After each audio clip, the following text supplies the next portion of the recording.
What is up, guys? Welcome back to the second episode of the Ultimate Team Journey, the UT Journey, and as you can see on screen right now, we're going to be starting off this episode by completing some more manager tasks, and we are going to be going straight into a single player season game, and we did come up against Cheltenham Town, but whilst this gameplay is just coming up, I'm going to ask you guys a quick question.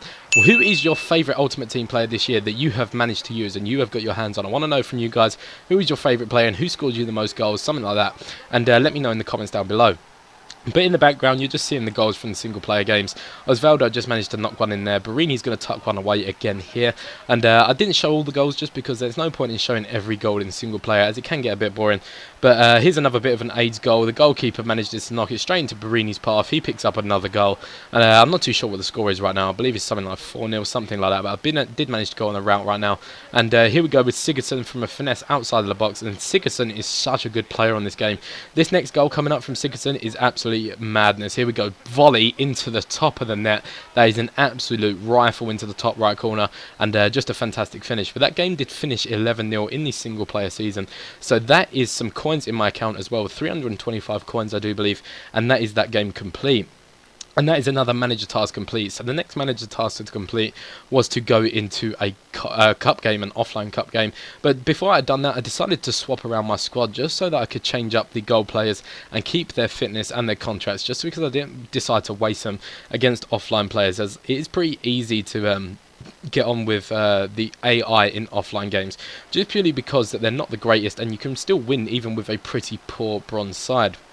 But at the moment, Minicon's just bearing in on goal, and he managed to bury that in the top of the net in the 20th minute. Absolutely fine finish from Minicon there, and I really did appreciate that finish for a bronze player. It was very, very nice. And then here comes the second goal, running in on goal with Clark, and he manages to tuck that one into the top right corner once again. That was in the 75th minute. Once again, I'm not going to show you all the goals, and then we do manage to end that game 3-0 against, in the I think that was Ezerberg in the cup. So that is another cup game out of the way and another manager task done, and we are ever so close to completing these manager tasks. But the next step was to go ahead and challenge the Team of the Week. And this Team of the Week does feature the inform Neymar, Remy Cabella as well. I'm not too sure who else. I think Winston Reed's in there, which is fantastic.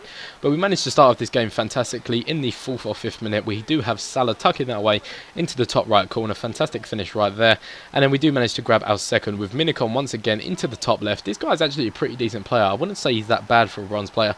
And I did have quite a lot of fun using him. But we did manage to concede one goal from the Team of the Week. And that was Cabella. He tucked it in from outside the area in the 53rd minute, and then we did manage to get another goal with Salah. That was an absolute cracking finish on the half volley with his left foot into the top right hand corner. Absolutely fantastic finish there. And that was the end of the Team of the Week challenge. We did manage to get a coin boost for that. I think that was just for playing the Team of the Week. But that is all the manager tasks completed. So we do have our free pack waiting for us in the store. And we're now going to go into opening up that gold pack. And even though it's not a premium gold pack, it's still a gold pack. And it will give us some players and stuff that we can use to build up our squad. And hopefully we can manage to build on these gold players. We didn't get anyone really that great. We got Moya, goalkeeper, I do believe that is. And the rest of the pack wasn't too great. It was just contracts and fitnesses and coaches and stuff like that. But nonetheless, I decided to store it all in the club, just stacking up all those items in the new club, just so we can build from that.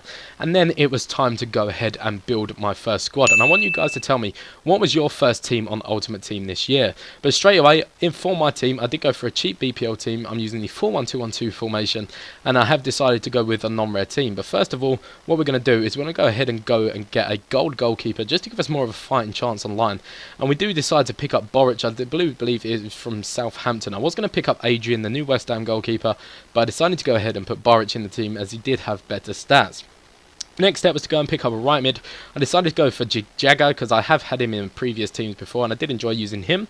And then the next step was to pick up the centre-back pairing. And I managed to pick up a Figueroa here for quite cheap, which was absolutely crazy. But at the back I do have Wes Brown and Figueroa now partnering up at the back for this team. And then the next step was to go and grab a CDM. I decided to get Boateng from Fulham. I believe he's new to the Premier League and he does pull an absolute rate face on his card. But after I'd gone out and made a few signings, it was time to fill out my squad and see what else I could do. But I decided to put in a couple of bronzes, and then I did fill up my subs bench with golds that I weren't going to be using, just to give me some extra coins, just because I really wasn't using any of these players. So quick selling them for around 300 coins, I ended up with quite a bit of coins where I could improve my squad once again.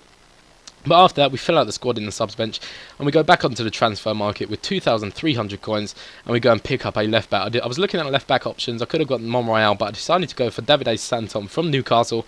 He was around 700 coins, so he's quite expensive compared to the rest of the team. The rest of the team was all around 300 to 400 coins. But picking up Santon, he's a quality left back. I don't mind paying the extra 300 coins for him. And then at the right back option, there was no one else really other than Kelly from Liverpool, so I decided to slot him into the team as well. And then the next step was to fill up the left mid position, and we decided to go for Jonas Gutierrez, I believe that's his first name, from Newcastle. So we did put Gutierrez into the squad. He's not the greatest, he doesn't have the greatest pace, but he does prove to be a very good player for the team. But that is going to be the final squad, guys, that you can see on screen now.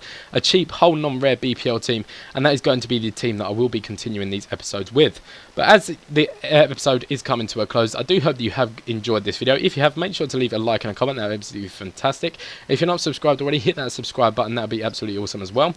If you want to check the description for links to my second channel, my Twitter, my Facebook, and my live stream, that would be absolutely fantastic as well. And I'll catch you guys next time for the next episode. Bye!